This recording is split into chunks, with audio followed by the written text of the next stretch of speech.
to this week's Pack Attack, shot in the one section of my home that I can call my own. This is my office. I'm not allowed to go anywhere else in the house without permission. My wife is the queen of this castle, but she stays out of right here. She has a laptop, several iPads, leaves me alone. My kids don't come in here. I'm here with just the camera, sound, and Rohan, who likes pants. Our next question comes from Matthew Brinbaum. Now, Matthew Brinbaum is much like me. My Twitter name is @MichaelPachter, go figure. And my alias everywhere except Xbox Live is Michael Pachter. My Xbox Live alias is Trash Compactor. I was provoked into selecting that by John Schappert when he worked at Microsoft, so you guys can all friend me. I probably won't accept. What do you think of the speculation that Vivendi will sell its majority stake in Activision? Would this be a wise move, and who has the resources to buy them? The Activision sale, I think, is pretty interesting.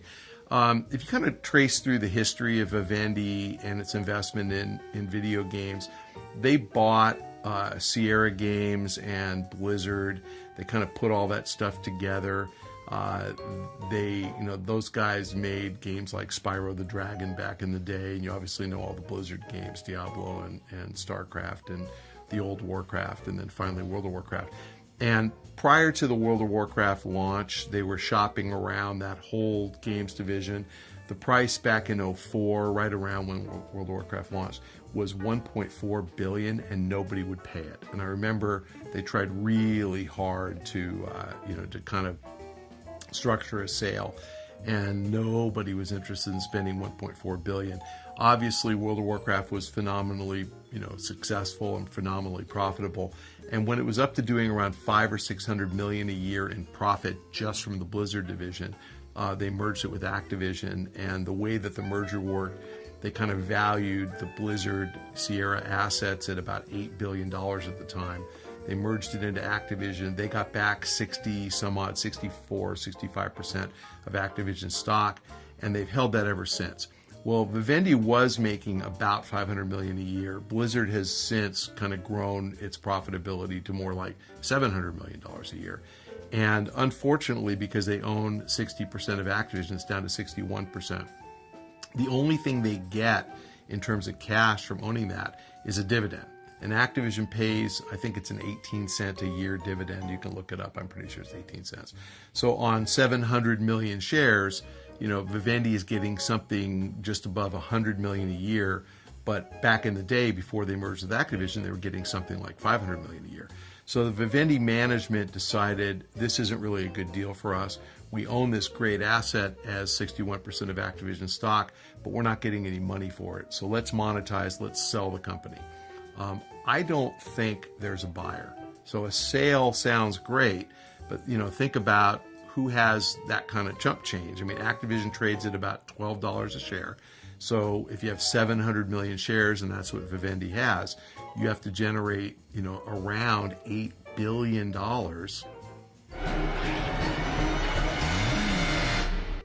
of cash in order to make that kind of a sale. Who's got $8 billion laying around that actually is interested in Activision? The answer is media companies who I don't think have any interest at all, and video game companies none of whom I think really have the assets to pull this off. So if you look at the media companies, Viacom, had a real bad experience with Harmonix. They lost several $100 million. That ended up in a bunch of lawsuits. Viacom's chairman, Sumner Redstone, had a bad personal experience investing in Midway, which went bankrupt, and he lost $500 or $600 million. They're off the table. News Corp, they had a guy named Peter Chernin working there. I think he was kind of interested. He's no longer there. News Corp has kind of moved into all TV and all print, so they don't seem interested at all. Disney, as you know, bought Playdom. They're in social games in a big way. $764 million. I don't see them buying an $8 billion business and only owning 60%. Sony doesn't have the kind of cash to pull this off, and I don't think Sony and or Microsoft actually would be interested in buying half of Activision's business on the consoles, because obviously they wouldn't be making their games for the other consoles. I'm trying to remember who I'm leaving out. Sony, Disney, NBC Universal, which is part of Comcast, appears to have no interest whatsoever in exploiting their games business. They have a small games division within, inside the company. And then the last one, probably the most successful of the media companies in games, is Time Warner. Those guys are doing it right. They've been making smart acquisitions. The guy who runs the games division is Martin Tremblay, doing a phenomenal job. Kevin Tsujihara is his boss, really smart, visionary guy. They bought TT Games. They've exploited the Lego license. They bought Rocksteady. They've exploited the Batman property, which they own. They bought NetherRealm, which are the guys who make Mortal Kombat, doing a phenomenal job. They're building something that I think is built to last. I don't see them buying, making a several billion-dollar investment. So media guys off the table. I don't think it's happening. Video game guys, EA is about, a third the size of Activision. I think they can pull it off. Nobody else is big enough. Some of the Chinese guys maybe are. Tencent's the one I think that possibly could look at it. But Tencent's last two investments in games are Riot Games, about $400 million, Epic, about $600 million. So pulling off an $8 or $10 billion acquisition, just not on the table. So no sale. So what does Vivendi do? I think they're going to end up borrowing a lot of money, causing Activision to borrow a lot of money, and I would say something like $5 billion, and then pay out a dividend. Activision has about $3.5 billion on its balance sheet right now. So pay out about $8 billion to shareholders. That means Vivendi would end up getting about 60% of $8 billion, $4.8 billion in cash, then spin off the shares to Vivendi shareholders. That would cause Activision stock probably to go down, because Vivendi shareholders would probably be dumping it. Activision's going to be a different company if this happens. They're going to go from a company with a ton of cash to a company with a ton of debt. I doubt they're going to be making any acquisitions or investing lots of money in anything new until they pay that debt down. So I would imagine you're going to get Call of Duty 9, 10, 11, and 12. You're going to get World of Warcraft expansions every other year, Diablo expansions every couple of years, StarCraft expansions every couple of years, knock on wood. And maybe Titan will keep coming out, but not much else. I guess more Skylanders. Would not expect to see a lot new come out of Activision. Good questions, actually quite interesting if you're an investor, because a lot of implications for the stock. I like this guy's name, @Amiable Akuma. Seth Killian kicked my ass last time I played Street Fighter. All right, what are your thoughts on Microsoft's use of Rare? Can they ever wow again with IP like Killer Instinct, etc.? No.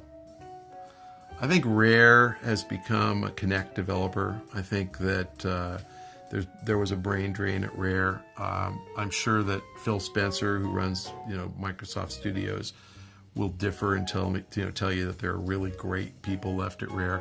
I'm sure there are super talented people, but I think that the guts of Rare, the Star Fox guys long gone, the Perfect Dark guys long gone.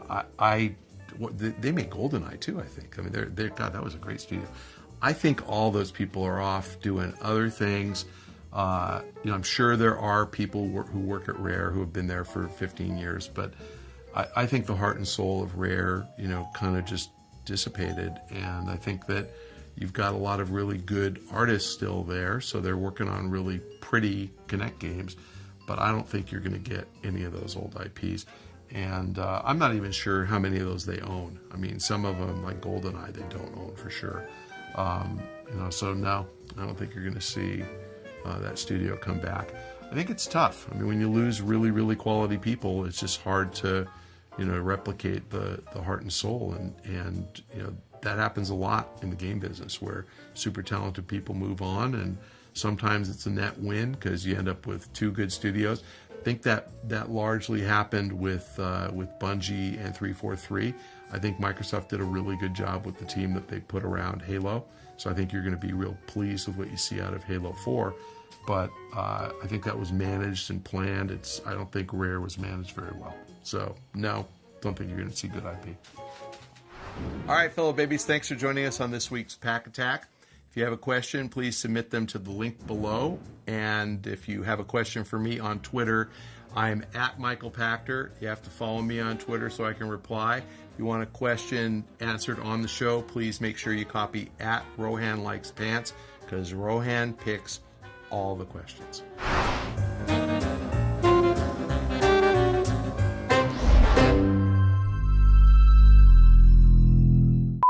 Anything that Bethesda has made, anything that Rockstar has made. Somebody's at my door, and my wife's gone, right? Did she leave? I think so. No, that's the front door, and the nanny won't do it. Am I wired or am I not?